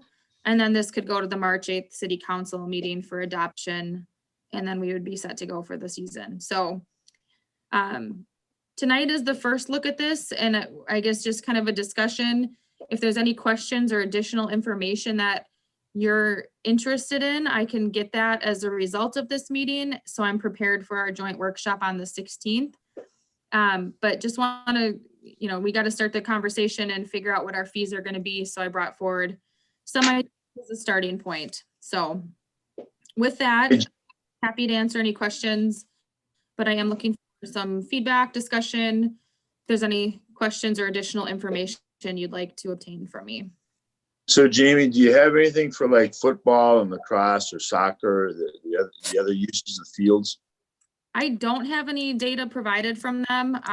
It's something I can certainly find out. I know all I've received in the past was like football had like 40 games or lacrosse, just number of games that they've had, but I don't know anything about practices like that. So I would have And to, do you know what the fee is they pay? the fee that they've paid historically to FLA. Yeah, yeah. I don't have it in front of me, but I can find that number. Because I guess I was just kind of wondering, because we're trying to look at all the income, and I was just thinking that, we're missing that part of it. Are these baseball only charges then? These would be for the softball fields and the baseball field. And then I know my conversation with FLA, they thought we should consider something different for multi-use fields, but I didn't get any additional feedback on that. So I think that might be something, we need to close the loop on. But they were gonna recommend, we gotta see if there's a different fee structure for that. But I think for sure that this was for the baseball field. There's 1 baseball field and 4 softball fields. And initially I was thinking the multi-use fields as well to keep it simple.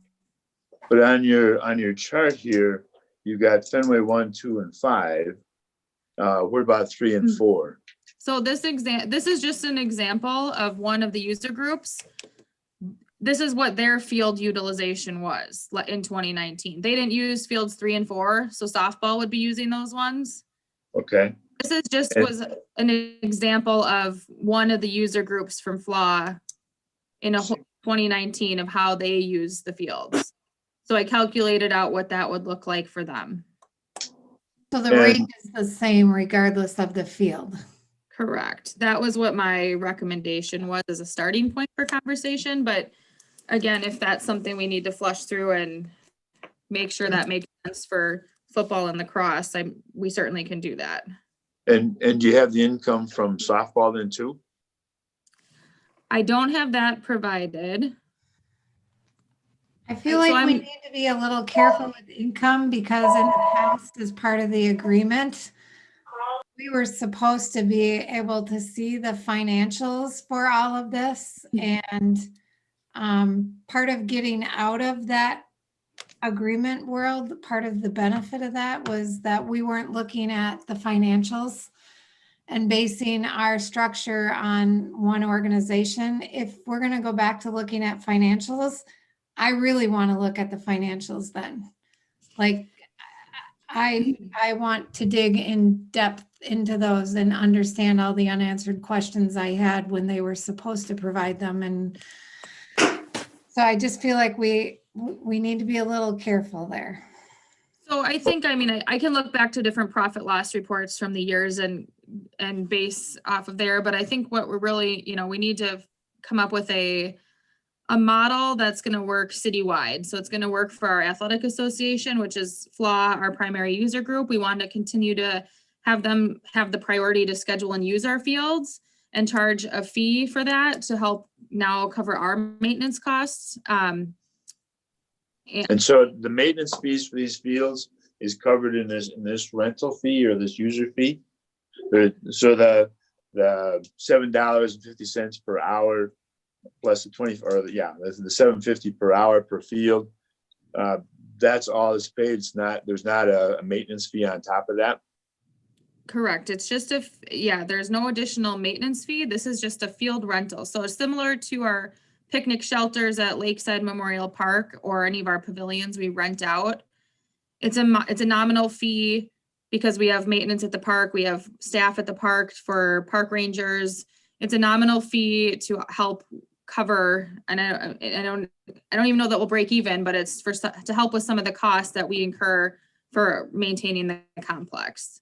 And so this used to all go to, with the management agreement, all the fees and everything was run through FLA. And so now with the city, we have to have a fee schedule adopted into our city's fee schedule. So that's what we're looking at is what are the fees that we're going to charge as a field rental to FLA, to any other, the schools, to residents and to non-residents, pretty much anybody that wants to use our fields. They will contact the city, reserve the fields with us and pay the city for the fields. And then they'll be able to have, reserved or have that reservation for them. And then like Leela and North Lakes, are they considered user? I mean, are they part of the nonprofit or are they part of the user, the regular fees, or how do they fit in there? That's actually a good question. I probably should add a school, that's a good point that I think I need to figure out where they would fall into that. If there's a school, and if it's tying into like a policy on, the priority use of scheduling and what schools would be charged. So I think I'll have to come back with that at the 16th, but that's a good takeaway. Clarify that piece. Well, and I don't want to, I guess, work with, so I guess my point is I'm curious about, I don't think we should be operating in the red. I mean, the fee schedule looks good, but, are we getting our bills paid? Or are we still, in the red on the thing? And I don't know if it requires, Terry going through all the numbers. And I guess there's been some controversy about that too. But I guess that's why I'm curious about, what adult league pays, what football pays, what lacrosse pays, what softball pays, just to make sure we're getting the bills paid. Yeah, that's a great point. I have been working with Public Works to determine what our actual maintenance costs will be. And given that this is the first year that we're fully maintaining the complex, I think there are some unknowns. We have some fixed costs, whether it's, materials that we might need to purchase, whether it's the fertilization costs and things like that. But there are, until we get a year under our belt with maintaining it, where Dave can track number of hours that staff are maintaining Fenway or our other parks, we can only make our best guess on what those actual costs will be for staff. If there's going to be some fixed costs for, the scheduling software or things like that, but we don't have a full budget presented. So I think, these numbers, I feel like get us close to a break even, but there will be some unknowns going into the first year. But I think this is a very conservative approach, especially, the request to consider $5 or $5.50 an hour. I haven't had the time to calculate that out to see what kind of revenue that would bring us. But obviously the lower the rates go, the further the further we're going to be from covering all the costs to maintain the complex. I don't Again- have all my notes, but just looking at what I do have, this total amount is less than what they were paying Blue Diamond. But I almost feel like it's a little like the golf course. We have no real data, not all the data that we need to be able to flesh it out. And so is this kind of we go based on the data that we actually have and can see, and then if we need to adjust after next year, we adjust, kind of like we talked about with the golf course. Yeah, I think it will take a full year. I mean, I think we could, to Commissioner Gary's point, looking at the schools and adding that to this, and then also, the multi-use fields. I think that's something that I need to see if this is an appropriate fee schedule for that, or if it needs to be adjusted, and see if I can contact or get some data around how many practices they have and tournaments for, multi-use fields. Cause I don't really have any data other than I think they had 40 games in 2018 or something like that. So, Commissioner Steenblock, my comment would be it goes back a long ways, because I'm old enough to remember when FLA was a big partner for the parks and donated a lot of money to different fields. Their object is not to make money. People look at the FLA, or when they say FLA, it went through a period where it was very contentious because people were trying to think that FLA was somehow sneaking in something and making money, and all these monies that they charge, you have to put parents on them, because parents are the ones that are going to be paying for their kids to be able to play. The other thing is, and there are taxpayers as well. We bring in a lot of outside people for our tournaments, and they again help our city in many different ways with staying over and food and gas and all of that. And so I would like to go back to looking at FLA like a real partner and not be, not, and certainly we have to pay our bills. I don't mean that. But I would like to know why they thought the 750 to the 550. I think I would like them to be a really strong partner with us. And like Ryan, they have a lot of expertise in this area that we don't have. And so they know why monies go where they go and how much, is needed. So that would be my concern, that I want to feel that they are strong partners with us, and that I would like to know what their conversation was. It's kind of at a loss when we don't get to go to those meetings. I don't know who is our liaison to the FLA group. Councilmember Munson is the liaison. to We don't FLA. have any from the Park, Lake and Trails person. Currently not. No, we do have, part of this was going to be switching, like the Fenway Advisory Committee would be Councilmember Bystrom and Councilmember Munson. And, we talked about switching that to more of like a facilities advisory committee. So it's more citywide.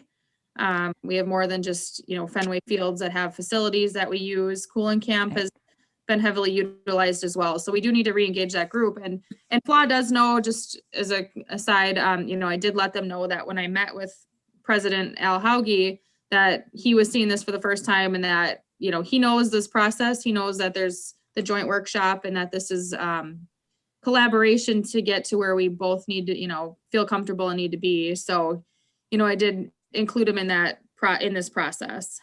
Well, that's Karen, good. I because- agree with you in that I would like to know exactly, just like you explained to us, Jamie, how you came up with $7.50. I would like to know how they came up with $5 and whatever it was, $5.50 or whatever they were at.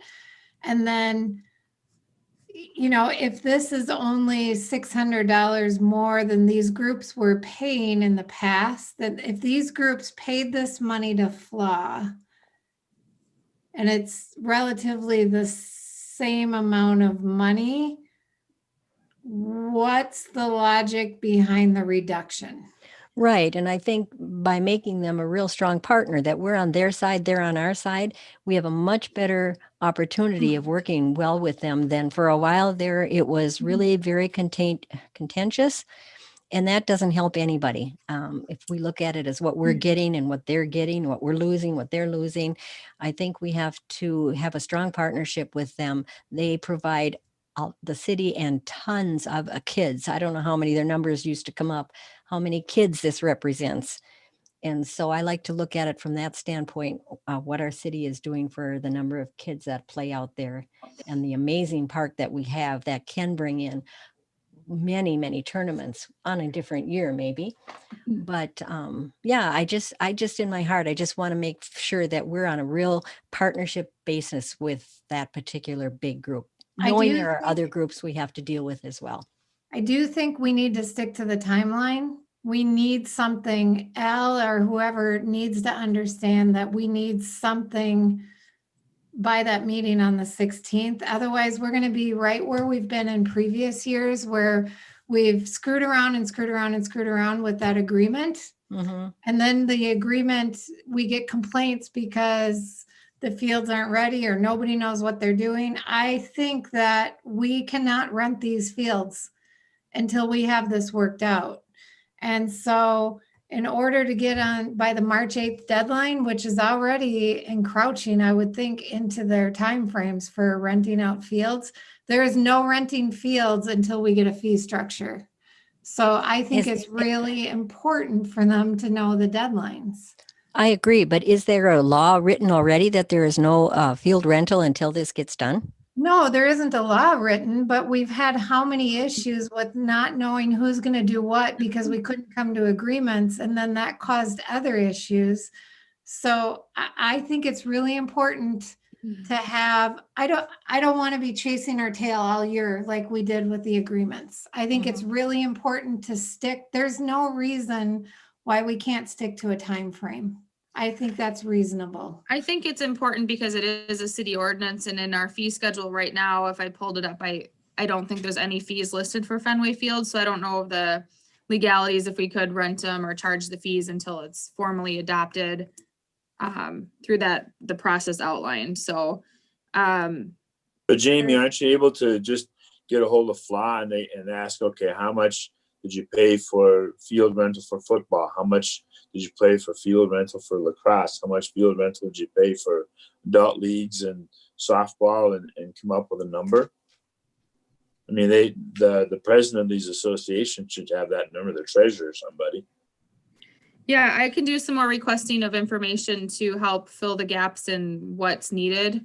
Because I mean, you know, we don't know. I mean, you did a good job in rationalizing why $7.50 an hour is a good number. You know, we don't know how they came about the $5 or $5.50 an hour, and we're not even sure that maybe $11.25 isn't enough. You know, but until we get all the fees that are paid by everybody else, and you know, we really can't make an educated decision here. Jamie, did they know we were going to talk about this tonight? Yeah, yes, they did know that we're gonna talk about it. I kind of outlined it's gonna go here tonight and then to the joint workshop the 16th. So I do plan on following up with them yet this week. My next deadline for the packet for the February 16th meeting is February 10th. So I have communicated that as well. So it gives us about a week from tomorrow to flush through some of the additional details of this, so. So I'm going to be a little hard on you, Jamie. If they knew we were going to talk about it tonight, why did they just provide feedback last night? Why didn't you give them a different date? The deadline was Friday for my packet. So just, you know, I don't know if it was a scheduling thing on their end that, you know, they met yesterday and got back to me yesterday afternoon. So, you know, I think, you know, expressing the timeliness, I can continue to do that. But I think we have to, you know, set fees and have some of their feedback, and I want to continue to work in collaboration. So hopefully I can get quickly from them what is needed. It sounds like we just need some more data and information from the other user groups of Fenway. So we can make some more calculations on what projections could be to our expected expense for Fenway and all athletic fields. Is that correct? Well, I'm going on with what you just said. We didn't give them more than 10 minutes to come up with a response. So are we going to be able to have them actually come up with a really good response by the 16th? Are you going to be able to work with them this week on offline, or how much time they need? These things aren't maybe easy to project on their end as well. Well, you didn't give them just a day, did you? No, I gave a week and a half, but they got back yesterday. So, you know, hopefully they can turn it around a little quicker. We got their feedback on the 5 to 5:50. Okay. I'm already communicated that I'm available and we'll connect with them tomorrow. I have this week available, but yeah, we first met on the 20th and the deadline was 29th, so that I could have some more information. And I'll just continue to work through that with them in the next couple of days. Do you have to get the information from Al, or is it like is somebody else you talk to? I'll connect with Al again and see if he has it, or, you know, just make sure that I push a little harder to make sure we get what we need so that we can bring forward the fee schedule to the city council joint workshop on the 16th and have a little bit more of a firmed up fee that everyone's comfortable with to discuss as a group. But it sounds like I'm missing out on a little bit with the multi-use fields. Yeah, I don't think until you know what Leela's going to pay in the adult leagues and football and lacrosse and softball, you can't even respond to the 5 to 5:50 because there's no rationale for it. I mean, even 7:50 might be too low. Yeah, and I think that it is going to be, you know, I think we're going to find that 750 is going to be a very modest, like that may not even cover our expense to maintain all the athletic fields. So, you know, dropping it to 5 or 550, obviously brings us further from that break even point. I would expect for just this year, there's, it's going to be difficult to determine what is our exact break even point because it's our first year fully maintaining the complex.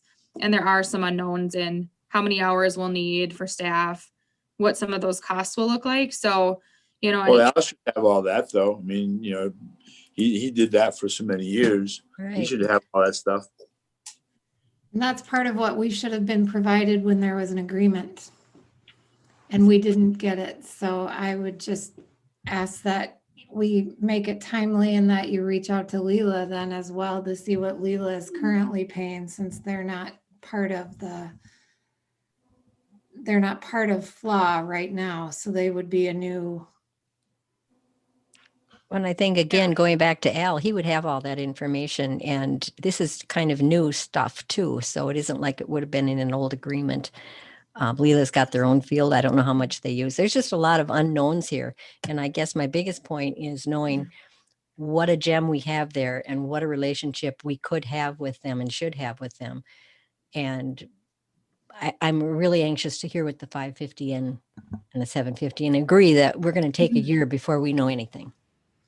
And Well, what a year. relationships are two-way streets. And so if they have a responsibility, if they're going to use the fields, if they have the responsibility to provide us with the information required in order to do a proper financial support for those fields. So do it, or we set the agreement, or we set the rate. And I agree with that wholeheartedly. I just think the way that it's all kind of worked out in the past that wasn't understood by either part, I don't think. And I'm just hoping we can go back to the good relationship that we had. You're right, both sides have to be doing what you need them to do. No doubt about it. Yeah, I think that, I think it's very much in the spirit of collaboration and working together. So that message has been conveyed and I want to continue in that direction. So I'll put together a list of things that I will need from them in order to provide you guys with a little more detail to make a decision regarding our fee schedule for the fields. Perfect. Thank you. Field prep included. Tim, Gary, were you saying something? Nope, Okay, I thought I heard something. Sorry. just mumbling. Okay. Sorry. Pauline's okay. When you turn 21, you start mumbling a lot. So There you go. All right. That was our last agenda item. Is there anything else before we have a motion to adjourn? I don't have anything further tonight other than thank you for your time, input, and feedback. And I'm looking for a number of people who could or could not go. Again, it was a short notice for 2:30 on one day, but so far Doug said he's available. Terry said she's maybe not. That's too early. Is there anyone else that we should be looking to pick up or meet out there? yeah, when are we going to do that, Karen? She said 2:30 tomorrow, Wednesday. 2:30 tomorrow. That doesn't work for me. But Thursday would. We can certainly pick a different date. Whatever best for you guys. I am wide open. Is Thursdays good for you, Tim? What time of the day? 2:30 is fine. Okay. We were looking at the weather and I think Thursday we're still in that good weather realm, aren't we? Or better Sure. weather? Yeah, I think it's going to get really cold this weekend. So I would Right. say Thursday's probably still okay. Doug's And okay. You're bringing your sleds, Karen? No, Doug said that he wants to go down on his ski. I go Nice. down first. I'll bring the water can to ice it up a little bit. Back up. Oh, I can go down. I can't get up. that's a big problem with that hill. We're going to try to maybe put a lift down there or something. I'm just teasing.